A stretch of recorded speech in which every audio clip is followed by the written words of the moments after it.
True story. Well, I'm still here. I'm not in jail. And I've reproduced. God help us all.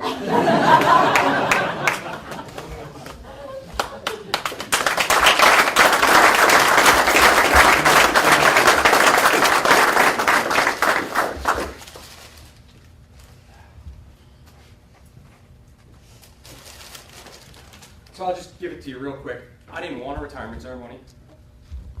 I wanted my flag in the package, crisp lines, folded in plastic, retirement certificates, mailed to the house. I didn't want to do this at all. Two things happened. My boss said, no, you need to have retirement because it's not about you, it's about the people that support you. Right? Right. Yeah, okay. And two, when I started talking about my retirement and it being official, the outpouring from people that I had touched and affected throughout my career came flooding in. Things I had long forgotten that people based their whole career on. People that were my airmen that now outranked me. So it was very touching to hear that from them. And so this is not for me. This is in honor of everybody that for some unknown reason thinks I did a good job.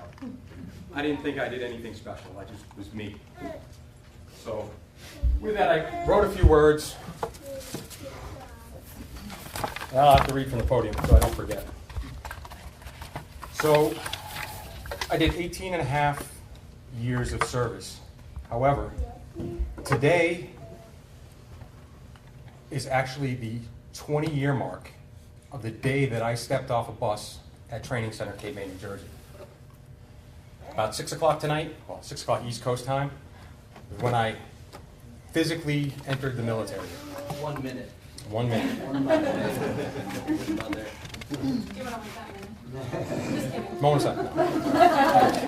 It's actually 5 seconds. Just give it. And that's where I started my journey as Seaman Recruit King, and it would span the next 2 decades.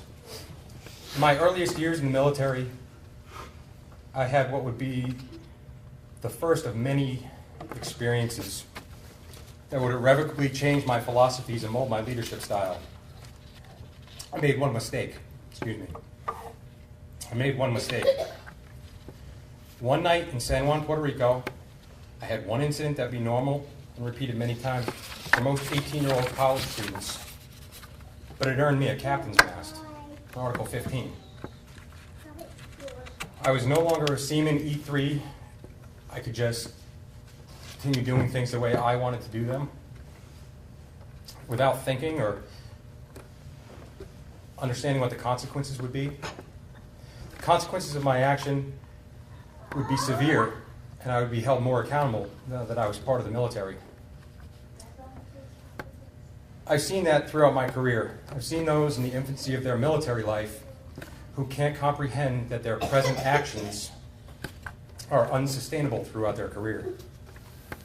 Your unsustainable conduct will follow you if you don't learn from it and change it. I quickly learned to commit myself to my craft. Although I made a mistake, I had some mentors, like Chief Lamba, who were willing to show me that a mistake is not a career ender. You can still go on to do great things, but you must make some hard decisions when you're at a crossroads. It was many years later, I was standing in a formation at a wing commander's call, listening to an account of a young captain who was arrested for DUI. He too was angry and embarrassed at the decisions that he had made. He too believed his career was over. He too found himself at a crossroads. He too changed his outlook, and he sits before you today as a retired brigadier general. I don't tell this story to embarrass the general, but as he says every time he tells this story, is to inspire and help guide those who have faltered, to demonstrate that we all make mistakes. And if we learn from them, we can all go on to do great things. While I was assigned to Coast Guard Station Shinnecock in Hampton Bays, I was en route to my first search and rescue case as a qualified standard boat coxswain. I was pumped up leaving that station. It was an awesome feeling of adrenaline when the search and rescue alarm goes off. I was in transit from the station's channel into the main channel when the gravity of the situation hit me. I had no one looking over my shoulder. I had no one to turn to when I had questions and didn't know what to do. I was 21. I was responsible for $1 million+ vessel, my crew's actions, and their conduct while executing the mission. I was responsible for the people we were en route to save and their property, and the overall successful completion of the sortie. At 21, I'm in charge of all this. It's my responsibility to ensure that all of this happens. Well, upon the successful completion of that sortie, I made it my mission to not only learn every facet of my job, but also every job of my crew. That proved useful as a leadership tool. I was proving that a knuckle-dragging decade can do more than just push a stick forward and make a boat go. It's okay, you laugh. I still drag my knuckles when I walk.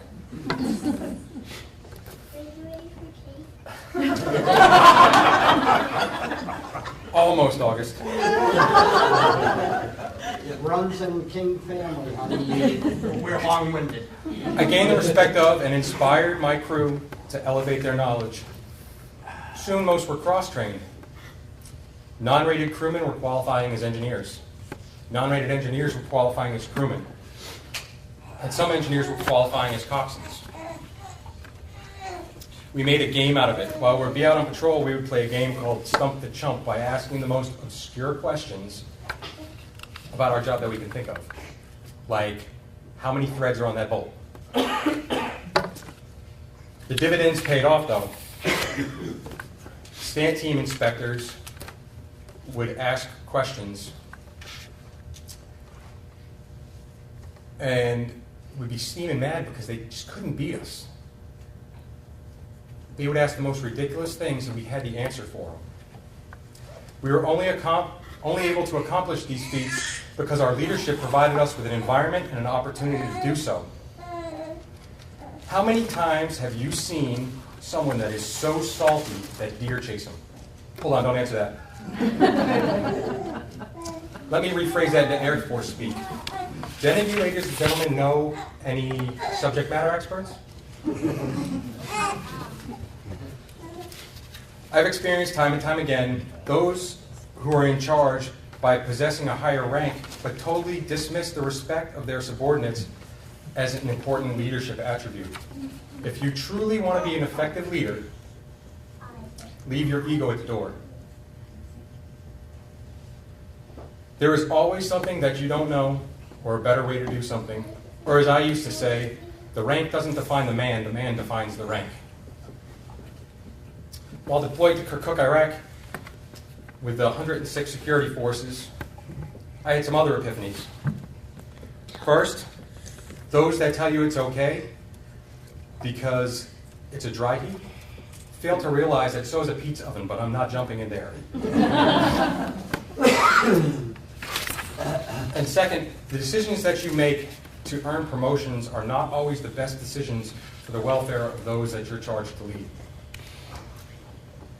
So the major pointed this out before that they were there. This is the third unit that I've been in that has been to Kirkuk. So I went with the 106th. I joined the 403rd, and the 403rd and the 446 were there together. So a little quick sidebar. During my deployment, I worked midnights in Gator Sector. Was my flight's S4, elected president of the 5-6 Council, and this cute girl showed up. More on her later. And I was appointed as the Mod 1 Mod Chief, the position that was usually reserved for senior NCOs and junior officers. And it's a funny story how I got that job. I got that job because just prior to turnover, I was voicing my safety concerns about the building to the outgoing acting first sergeant. He patted me on the back. He said, "You just bought yourself a Mod Chief job."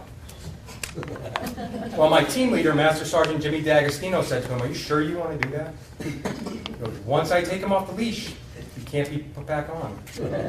Jimmy knew it. He knew it was coming. Needless to say, I quickly made tons of friends at the mayor's cell, CE, and with other support staff. At the time, Mod 1 was mostly for E4 and below, with a few NCOs thrown in to maintain order and discipline. As is usually the case, the lack of supervision of former residents and the disrepair had fallen on deaf ears. I spent countless hours submitting and writing paperwork to have the life safety issues corrected.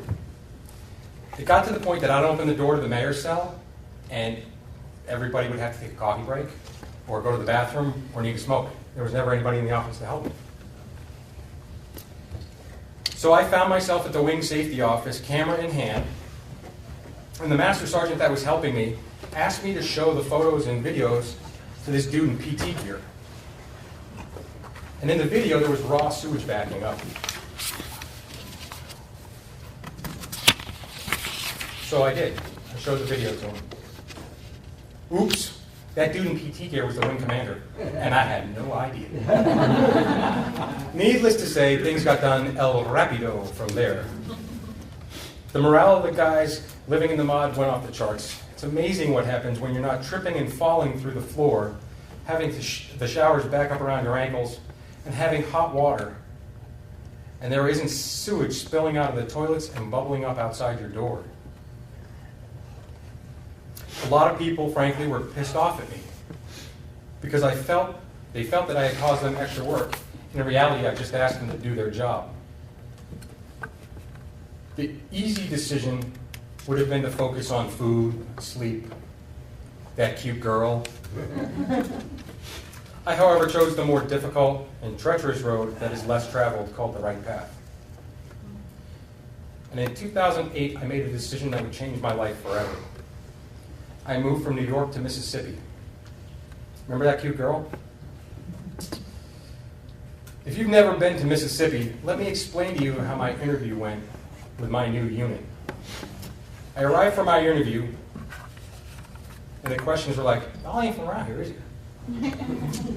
Don't I know your daddy?" Needless to say, I was accepted into the unit in March as one of 4 cops. In the first couple of months there, I heard things like, "I don't know about this damn Yankee," or "During the war, Northern aggression."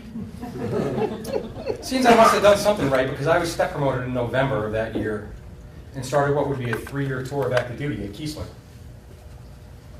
During my tenure at Keesler, that cute girl, now the other Tech Sergeant King, and my wife, I had the opportunity to mentor and lead hundreds of airmen and their families in every sense of the term. In our off-duty time, we supported them with everything from how to do laundry to how to change babies.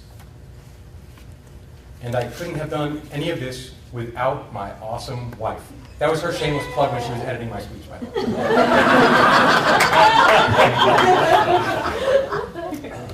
In my on-duty time, I was blessed with being the flight chief of the most unproductive and least squared away flight at the 81st.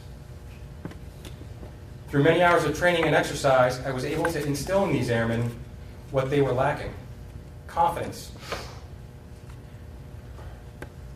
I spent many a day in the ops superintendent's, chief's, and commander's office, defending the decisions and actions of both my airmen and mine. The command was so attuned to thinking that this flight was screwing up that it was now a reflex for them. Within a year, the flight became the most productive at the 81st. The airmen were not only proficient at doing their jobs, they also excelled at their professional development and off-duty education. During the 81st UCI, my flight, much to the chagrin of the inspectors and to the delight of the wing commander, found all but 2 of the exercise signs that they had posted base-wide that were meant for each unit, not just for security forces. If you take care of your people, they will take care of you. And although I've been doing all this for many years, I never had a good way of describing it. It wasn't until I met General Muscatel that I was finally able to describe my leadership style. We've all heard the cliches: lead from the front, lead by example, If you lead, they will follow. Those are about the worst pieces of leadership advice I have ever heard. On this coin, on the back of this coin, this is General Muscatel's personal coin from when he was the forward third. And on the back of this coin, the inscription says, "Lead with passion and not position." This is exactly how you need to lead if you want to achieve greatness.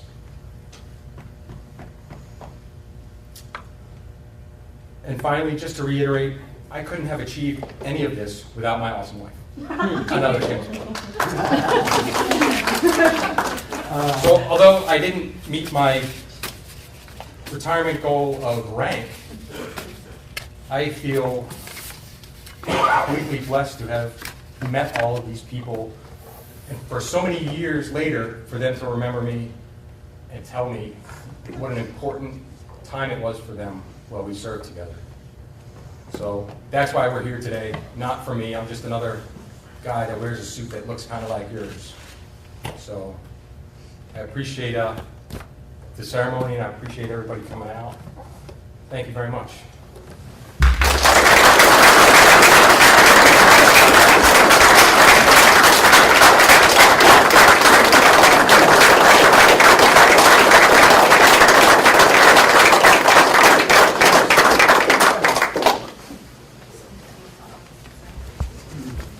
August. She's outside.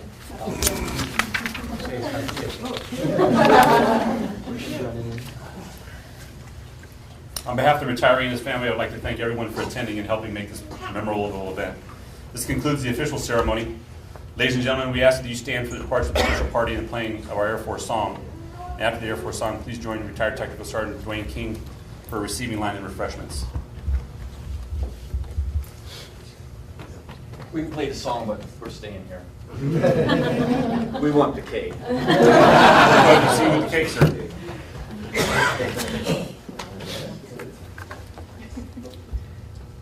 I will sing.